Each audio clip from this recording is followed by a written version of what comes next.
Finally, presenting this KDK stand fan. Buo na ulit and maganda na. Marami tayong hinanap na tornilyo para makabit lahat yan hanggang dito, yan sa taas. Pinalitan ng shafting yan, bushing, oil foam at saka ang lock sa shafting at bushing. Okay, yun ang naging problema. May mga biyak ang LC. May tama ang mga LC. Pero okay pa rin testing. Number 1. Yes. Wow, bago yung capacitor na. Nakatambak. Pero ngayon, una ang ganda ng fan mo na to, bro. Number 3. Ayan. Paano the fantastic man strikes again? Ito pa ang mga bubuuin nating stand. Yes. Another day, another vlog here at Fantastic Man Super Shop. Ito ang aayusin natin this morning. Itong KDK na stand fan. Dumating siyang kalas-kalas. Okay. Na-check na natin to eh. Okay, ito pala yung mga favorite ko tester. Manual at mga digital. Ito fully automatic. Okay, so usually ginagamit ko favorite ko ito. Titestera natin tong plug niya kung gumagana yung makina. Okay, so ayan. Nag-ano siya sa 30. Pag nag-number 2, bababa yan. Naging 28. Sa 2, sa speed 3, naging 24. Kasi yung resistance, mas bumababa para mas mabilis yung ikot. Ayan. Pag ito naman ang ginamit ko, mas kita yung value. Nakaset tayo sa ohms. Ayan. Tingnan mo. So, okay ang makina nito. Oh, sa number 1. Oh, sa 1, P36. Sa 2, 287. Sa 3, 236. Yan. Diyan mo malalaman kung paano hanapin yung mga wiring speed. So, okay ang wiring natin. Ang problema dito, stuck up. Hindi talaga siya mapihit. So, dito tayo magko-concentrate.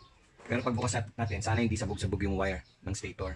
Sana hindi nag-init. Sana hindi siya, walang sunog yung makina. Pag napaanda na natin to, hahawakan natin to.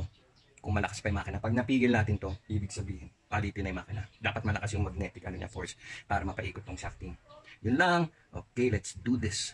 Ito, buksan na natin yung mga screw. Bubuksan na natin ganitong pagbukas niyan. Ang lang ng sarap muna. Tapos sigitin mo na ng konti yung wire para mabulot mo. Ingatan mo lang yun. Okay, ito na. Yan. Mamaya na natin inspeksyonin yan. Balutin na natin. Kasi dito nga tayo magkakonsentrate. Oh. Magpapalit na tayo niya ng bushing. Maano na to. Okay, so bawasan ko lang ng kalawang palabasin ko itong harap.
And we're back. Nalihan na natin.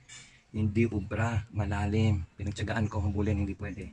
Buti, meron tayong sakto. Ayan, sakto buta, sakto thread. So tatanggalin natin to, papalit natin dito. Okay, ito nabuksan na natin yung sa harap. Dahil nga gasgas. Ayan, kalawang na yung bushing. Tapos, durog ang oil foam, durog. Hindi pwede yan. So papalitan natin ito. So papalitan yan. Bagong bushing. So babalik yung mga lock. Ganito rin dito sa likod. Ito na yung bushing niya. Ito na yung oil foam. Tapos ito yung mga yung mga dumikit na washer. Spacer. Papalitan natin ng bagong pack ng washer at spacer. Ayan. So, okay. So yan ang gagawin natin. Papalitan din natin ng capacitor niyan. Ayan. Ayan sa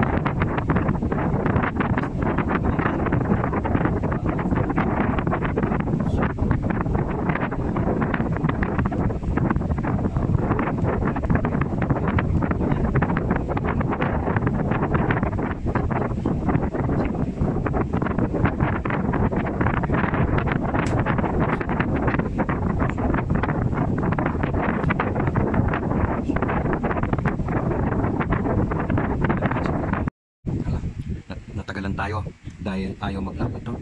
So nagpalit tayo ng ano, mas magandang lock. So yun ay kakabit natin. Hala, ulan na naman. Ang dilim. Oh, ayos na to. Malinis na. May tago ng kapasitor. Oh, okay na. Linis ginhawa. O yung ginawa natin, nalitan natin yung shocking, bearing, yung lock, at saka oil pump. Oh, swabe na. Kanina ayaw umikot yan. Bago sa akin yan. Oh, yung space niya, okay na. Testing! Yan, oh. Takbo na siya. Oh, 2, 3. O yung sinasabi ko, paano ma-testing kung ano, matibay, maayos pa ang shocking. O, hahawakan natin yan. O, hindi natin mapigil, o. Ayaw minto. O, ayaw. Ayaw. O, matibay ang motor. Yung isa palitin. O, tapos, parang pinaghandaan ko. Buti may mga tornilyo na ako pang ano, binubuko na yung mga stand mo. Ayos. Buti na lang, may mga iba-ibang tornilyo naka-ready. Oh. Sakto yan dyan. Naskunan natin yung isa. Ayun.